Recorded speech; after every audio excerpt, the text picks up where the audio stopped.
ठाणे महापालिका निवडणुकीची धूम दिव्यातही मोठ्या प्रमाणात आहे। गेल्या काही वर्षात दिवा वेगाने विस्तारलंय। दिवा भागात अचानक 9 वॉर्ड वाढल्यानं सर्वच पक्षाच्या नेत्यांनी या भागाकडे लक्ष दिलंय।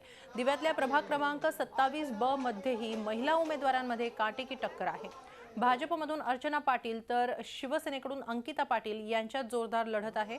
ठाण्यामध्ये गेली 25 वर्ष शिवसेनेची सत्ता आहे।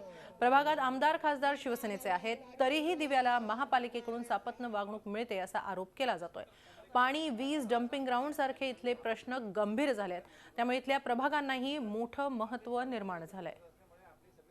भारतीय जनता पार्टीने मला उमेदवारी देऊन जी सोन्याची संधी दिलेली आहे त्या संधीचा मी नक्की सोनं करेन अशी मला आशा आहे। आणि आज ज्या उमेदवार आहेत सेनेच्या त्या नौख्या आहेत आणि त्यांनी आजपर्यंत काही कामं केलेली नाही आहेत। की आमदार खासदार जे निवडून आले, फक्त निवडून आले, इथे काहीही कामं केलेली नाही। त्यांनी अजूनपर्यंत इथे बघायला सुद्धा आलेलं नाही का लोकांची काय परिस्थिती आहे।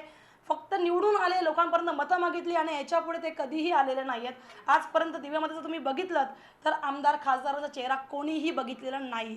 असं नाही मी नवीन आले म्हणून काय झालं, पण माझ्या परिवारातले लोक होते, माझे सासरे स्वतः होते, माझे दीर होते, जवळजवळ 20-21 वर्ष ते लोक काम करतात। आज लेडीज वॉर्ड पडल्या म्हणून मला उभं राहावं लागतं का? मी काम करणार नाही अशी काही गोष्ट नाही, मीही काम करणार त्यांच्या बरोबरीने। लोकांनी आमच्यावर विश्वास दाखवा एवढीच इच्छा आहे आमची। झी 24 तास रहा एक पाऊल पुढे।